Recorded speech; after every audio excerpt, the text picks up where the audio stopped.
Hai, Assalamualaikum warahmatullahi wabarakatuh. Balik lagi nih di channel aku yang masih mencoba untuk berkembang sebelum akhirnya maju ya. Semoga dengan support kalian bisa terus bikin konten-konten yang bermanfaat, minimal buat aku sendiri. Dan untuk kali ini aku pengen lanjut ya tentang oversharing yang dimana aku pengen menggali sebenarnya tentang apa sih makna oversharing sebenarnya gitu.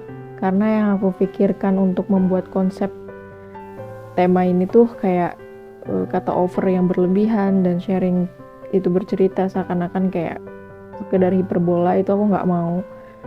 Jadi aku pengen membuat stigma baru bahwa apa yang berlebihan itu bisa melegakan. Dan ini aku baru nemu di salah satu reels di Instagram aku yang lewat gitu. Itu bener-bener pas banget. Akhirnya aku ambil nih videonya.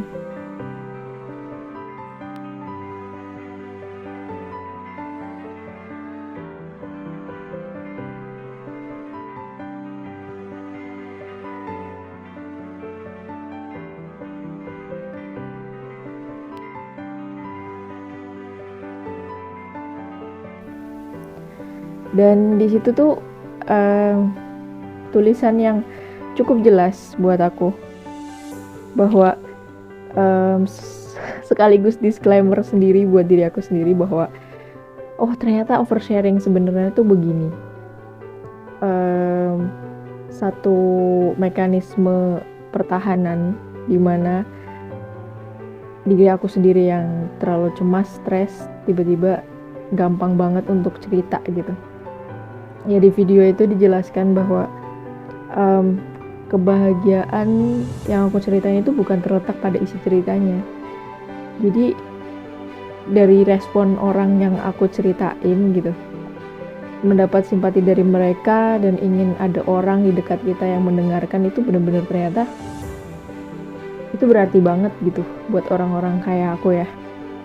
Jadi di sini konten-konten aku itu bukan konten tentang edukasi yang aku sebagai ahli atau aku tahu gitu ya tentang apapun yang mungkin masih jadi pertanyaan gitu. Sebenarnya masih banyak banget pertanyaan di diri aku sendiri.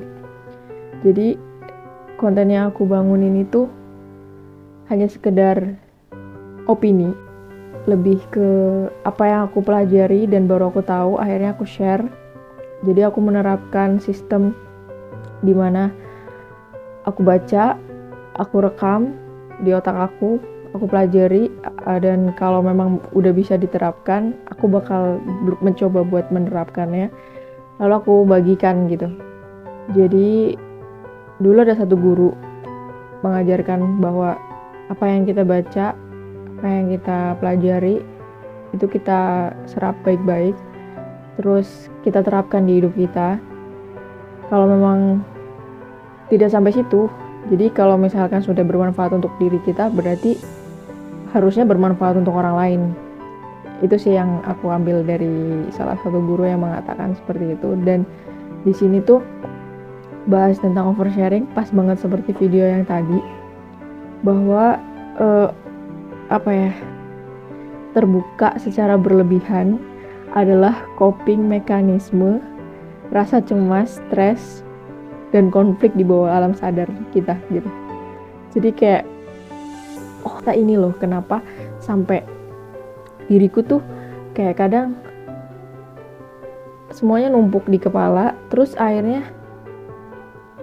ngeluarin itu gitu aja gitu. Entah siapapun di samping aku, dia kenal deket atau baru kenal, entah kenapa setelah mengeluarkan itu tiba-tiba sadar nih, kok aku cerita ya sama dia. Itu mungkin akan ada penyesalan, tapi nggak tahu kenapa tuh itu terjadi berulang. Dan di situ dijelaskan bahwa oversharing adalah trauma dumping atau tempat sampahnya trauma. Nah, ngomongin tempat sampah, dulu atau kemarin-kemarin tuh aku punya satu teman di mana kita saling janji untuk jadi tempat sampah masing-masing. Jadi kayak kita bersahabat tiga orang. Kita bersahabat, kita janji untuk oke, apapun yang kamu rasain, apapun yang kamu pikirkan, kita buka-bukaan ya. Kamu harus mau ya jadi tempat sampah aku, atau aku juga akan bersedia jadi tempat sampah kamu. Tapi sampai di titik dimana akhirnya kita bertiga ini punya hidup masing-masing, yang akhirnya menjadikan kayak yang satu sibuk dengan keluarganya, yang satu sibuk dengan pekerjaannya, dan aku sibuk dengan traumanya. Ya sorry, kayak aku pastinya sibuk dengan apa yang aku kerjakan sekarang dong. Jadi semua trauma itu luput dari semua yang udah terjadi. Ya, this is me. Inilah aku gitu. Aku dengan segala usaha untuk bisa mengembangkan diri gitu kan. Karena nggak gampang, pastinya nggak gampang. Orang-orang yang mau show up, orang-orang yang mau berbagi gitu kan, dengan apa yang dia pikirkan, apa yang dirasakan, tanpa takut dijudgment orang lain, itu nggak mudah. Aku nggak semata-mata bilang bahwa I have mental health issue ya. Aku nggak tahu. Aku masih di tahap nggak tahu. Terus sekarang aku bisa ngomong kayak gini karena aku ada referensinya, video tadi gitu. Dan disclaimer aja dengan apa yang aku lakuin. Oke, sampai di titik ini bahwa aku bikin konten ini bukan karena aku ahli, bukan karena aku juga korban atau aku pengidap juga, karena aku belum tahu. Aku nggak tahu apapun tentang diri aku sendiri.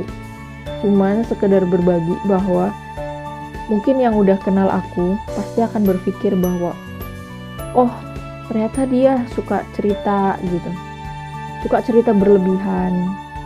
Terus kenapa sih gampang banget cerita ke orang? Atau pernah satu saat di mana aku disalahkan? Atau mungkin diberi nasihat bahwa kamu tuh harusnya nggak cerita sama dia loh. Kenapa sih harus cerita sama dia gitu? Dan itu akhirnya aku berpikir, iya ya, kenapa ya harus cerita sama dia? Kan akhirnya begini, akhirnya nyebar kemana-mana. Nah itu balik lagi, itu di luar kendali aku. Jadi semua yang aku ceritain ke orang, dan kalaupun itu akan tersebar, itu udah di luar kendali aku. Yang harus aku kendalikan sekarang adalah gimana untuk aku nggak cerita ke mereka. Nah sayangnya setelah video itu aku tahu bahwa cerita berlebihan itu termasuk dari trauma dumping atau tempat sampahnya trauma. Jadi kayak oh oke, berarti apa yang aku lakuin, aku cerita ke sembarang orang atau berlebihan cerita itu nggak sepenuhnya kesalahan ya. Dan kalaupun aku cerita ke orang-orang itu mau menyebarkan, itu di luar kendali aku. Terus dikatakan bahwa bercerita dengan orang baru itu bukan karena kita nyaman dengan dia, bukan karena semata-mata aku cerita nih sama si A karena aku nyaman cerita sama dia. Dan atau misalkan kayak kamu salah nih cerita sama orang gitu, berarti harusnya nggak sama dia. Kenapa sih bisa kamu cerita sama dia gitu? Emang kamu nyaman cerita sama dia gitu? Jadi di sini bukan tentang kenyamanan, tapi tentang validasi akan perasaan dan pernyataan kita. Di video itu dijelaskan seperti itu, bahwa aku cerita ke satu orang yang baru dikenal mungkin atau apa, karena ya kayak yang tadi dibilang bahwa tempat sampah trauma. Jadi kayak aku lagi ngerasain penat, cemas, stres, tiba-tiba ada orang di dekat aku, terus aku keluarin aja gitu. Itu karena aku pengen ada yang denger kegelisahan, denger kecemasan aku, sampai mungkin mereka akan bisa merasakan apa yang aku rasakan. Itu berarti validasi perasaan ya, validasi perasaan di mana orang yang mendengar cerita aku dia akan mengiba atau bersimpati. Mungkin akan ada pertanyaan bahwa oh berarti kamu tuh cuma pengen dikasihani ya. Sedih banget sih. Sedih banget kalau misalkan sampai ada yang bilang begitu ya. Ya jujur gak tahu sih gitu. Maksudnya sumpah aku tuh gak tahu kalau memang tujuannya seperti itu gitu. Tapi lepas daripada itu, balik lagi ke emang ada yang kurang beres di alam bawah sadar kali ya. Terus kenapa sampai itu terjadi? Di video tadi juga dijelaskan bahwa suara kita terabaikan, ditekan untuk tidak menyuarakan atau memiliki pendapat yang berbeda sejak kecil sampai tumbuh besar. Ini yang membuat kita terbuka meski baru mengenali lawan bicara. Jadi itu poin pentingnya. Jadi semuanya itu ada di fase kecil, inner child. So di sini aku nggak ngomong sebagai ahli, aku nggak ngomong sebagai pengidap apapun karena emang belum belum berani untuk menemui ahli atau sharing kayak gitu loh. Masih di tahap bahwa aku mampu untuk mengontrol diri. Bukan mengontrol sih ya, kalau namanya cerita ke banyak orang berarti udah gak bisa kontrol dong. Jadi aku masih mampu untuk backup diri gitu. Mungkin karena juga ada faktor-faktor yang mengharuskan aku untuk oke nih, masih bisa sendiri gitu. Jadi aku juga gak bisa memaksakan keadaan, memaksakan faktor-faktor yang masih ada di sekitar aku untuk bisa melanjutkan ke ahlinya. Tapi setidaknya untuk saat ini I just fine. Aku hanya baik-baik aja gitu. Cuman memang kadang up and down. So jadi buat orang-orang tua di luar sana yang memiliki anak ya, cobalah dengerin apa yang mereka pengen sampaikan. Dengerin untuk kalaupun mereka punya pendapat yang berbeda dengan kalian, kayak terima aja dulu gitu. Mungkin akan berpikir bahwa oh berarti orang tuanya kakak tuh begini ya. Ya itu di luar kendali lah gitu. Kenapa aku ngomong seperti itu? Karena mungkin akan banyak yang akhirnya berpikir bahwa oh orang tuanya kakak yang bikin video ini tuh berarti dia begini. No, my parent is the best. Orang tua dimanapun punya caranya sendiri. Setiap orang tua hanya tidak tahu atau mungkin kurang tahu gitu. Jadi dari apa yang pernah aku lalui juga di salah satu soul healing gitu, dikatakan bahwa orang tua kita juga kadang punya luka tau, trauma transgeneration gitu. Jadi kayak orang tua kita tuh nggak tahu ilmunya parentingnya zaman dulu, terus atau luka batin itu tuh udah turun menurun dari si kakek neneknya terus ke orang tuanya ke sini gitu. Jadi tugas kita adalah untuk memutus rantai trauma regeneration itu. So bagaimanapun orang tua kamu, bagaimanapun apa yang mereka lakukan, itu pasti punya niat baik dan itu akan membuat kalian lebih kuat di masa depan. Ya walaupun sekarang mungkin akan ada berpikiran bahwa oh Gen Z sekarang pada lemah mental atau apa. No. Bukan lemah mental, lebih ke kesadaran diri. Kalau secara aku bilang sih lebih ke kesadaran diri. Jadi thank you buat yang masih support channel ini. Thank you juga buat teman-teman yang masih mau dengerin aku.